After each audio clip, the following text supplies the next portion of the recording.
তার বিপ্লবের দোকান, অথচ এই 5ই আগস্টের পূর্বে এই বৈভর সংগঠন এবং এই সমস্ত ব্যক্তি এদের খবর ছিল না। তো এটা আমাদের জন্য অশনি সংকেত যে বিপ্লবের ব্যানার নিয়ে নব্য বিপ্লবী দোকানদার দাঁড়িয়ে যাচ্ছে আর নতুন নতুন দোকান খুলছে।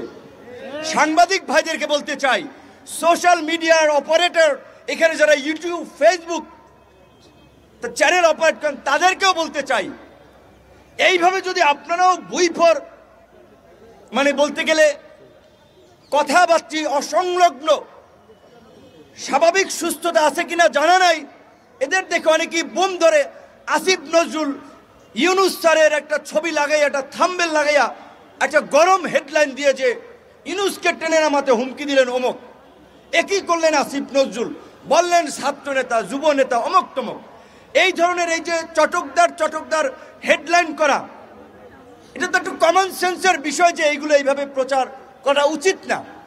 এবং এই যে জুলাই গণ অভ্যুত্থানের পরে এই বিপ্লবের দোকানদাররা অমুক সাংবাদিককে হুমকি দিচ্ছে, অমুক হাউজে হুমকি দিচ্ছে যে আপনার হাউস ফ্যাসিবাদের দোসর, অমুকে এই ছিল, আপনারা আমাদের নিউজ কাভারেজ করেন না, আসেন, না হলে কিন্তু অমুক হবে তমুক হবে, এবং কিছু বিশৃঙ্খলা হয়েছেও।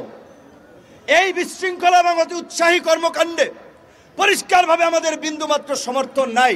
আমরা বিনয়ের সাথে অনুরোধ করব, সাংবাদিকতার বাইরে একজন নাগরিক হিসেবে এই সমস্ত বৈভর ব্যক্তি এবং সংগঠনের কর্মকাণ্ডকে আপনারা উৎসাহিত করেন না। আমরা উপদেষ্টা হই নাই, সরকারে যাওয়ার জন্য আকুপাকু করি নাই, আমরা রাজনীতি করে নির্বাচিত জনপ্রতিনিধি হতে চাই। এই সরকারকে পরিষ্কারভাবে বলেছি, একমাত্র রাষ্ট্র পুনর্গঠনে, সংস্কারের প্রশ্নে একমাত্র গণ অধিকার পরিষদ ব্ল্যাঙ্ক চেক দিয়েছে।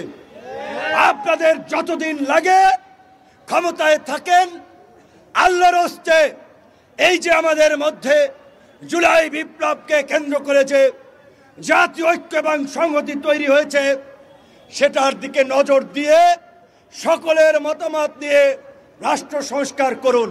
ভদ্রতাকে এইখানে অনেকে দুর্বলতা ভাবে, কাজেই বেশি ভদ্র হওয়ার দরকার নাই। যেখানে যতটুকু করার, যেখানে যতটুকু হাতা খাসানের দরকার, ওইটুকু খাসাইতে হবে এখন। কাজেই সরকার এবং আইন শৃঙ্খলা বাহিনী, প্রশাসনকে আমাদের পরিষ্কার বার্তা, আপনারা সিদ্ধান্ত নিতে হবে 24 ঘন্টার মধ্যে এই চিহ্নিত দুর্বৃত্তদেরকে গ্রেপ্তার করে আইনের আওতায় নিয়ে আসবেন, অথবা ওরা যদি ওই হসপিটালে আপনার ক্যান্টিনের বাণিজ্য করার জন্য ওইখানে থেকে নাটক করে মাটির নিচে পালায়, আমাদের নেতা কর্মীরা খুঁজে এনে এই শহীদ মিনারের উপযুক্ত বিচারের মুখোমুখি করবে।